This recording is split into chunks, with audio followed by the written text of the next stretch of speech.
एक समय का खिलौना अपने छोटे मालिक का बदला लेने का फैसला करता है। गहरी रात में वो कई सॉसेज फेंक देता है। जब कुत्ता जिज्ञासा से पास आता है, अगले ही पल वो जैसे हवा में गायब हो जाता है। पड़ोसी, जो इस बात से अनजान था, लगातार कुत्ते को ढूंढता रहता है। अचानक उसे लगता है जैसे उसने कुछ सुना हो।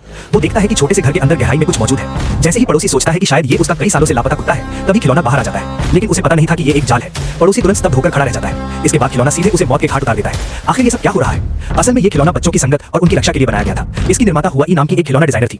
उसने चुपके से कंपनी के फंड का इस्तेमाल इस खिलौने को बनाने में किया था। लेकिन अचानक लैब में एक विस्फोट हो गया और उसे इस प्रोजेक्ट को रोकना पड़ा। उसी समय उसकी भतीजी के परिवार का कार एक्सीडेंट हो गया, जिसमें सिर्फ छोटी लड़की शाओ हुआ ही बच पाई। इसलिए हुआई उसकी इकलौती अभिभावक बन गई। एक दिन शाओ हुआ ने लैब में एक रोबोट देखा और वो तुरंत बहुत खुश हो गई।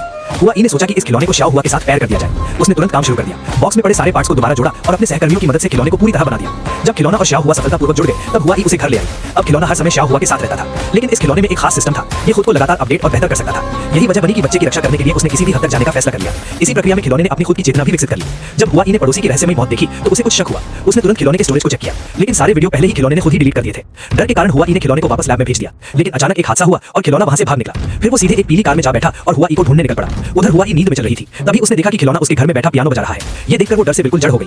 खिलौने ने समझाया कि वो सिर्फ शाओ हुआ की अच्छी तरह रक्षा करना चाहता है। हुआई जैसे ही उसका विरोध करने की कोशिश करती है, खिलौना उसे तुरंत टेबल पर दबा देता है। उसी समय हुआई की नजर पास रखे एक गिलास पर पड़ती है। जैसे ही खिलौने का ध्यान थोड़ा भटकता है, वो तुरंत गिलास उठाकर उसके सिर के पास लगे वाटर टैंक पर जोर से मार देती है। मौका मिलते ही हुआई वहां से भाग निकलती है। लेकिन वो अभी चैन की सांस भी नहीं ले पाती कि खिलौना तेज कदमों से उसकी तरफ बढ़ने लगता है। वो जोरदार लात मारकर स्टील का दरवाजा उड़ा देता है और हुआई के भागने का रास्ता काट देता है। इसके बाद वो छोटा हथौड़ा उठाकर उसकी तरफ बढ़ता है। तभी अचानक शाओ हुआ पीछे से एक स्क्रू ड्राइवर उठाती है और खिलौने को निष्क्रिय कर देती है। उन्हें लगता है कि अब वे सुरक्षित हैं, लेकिन उन्हें ये नहीं पता था कि खिलौना पहले ही अपना सारा डेटा एक छोटे रोबोट में ट्रांसफर कर चुका है।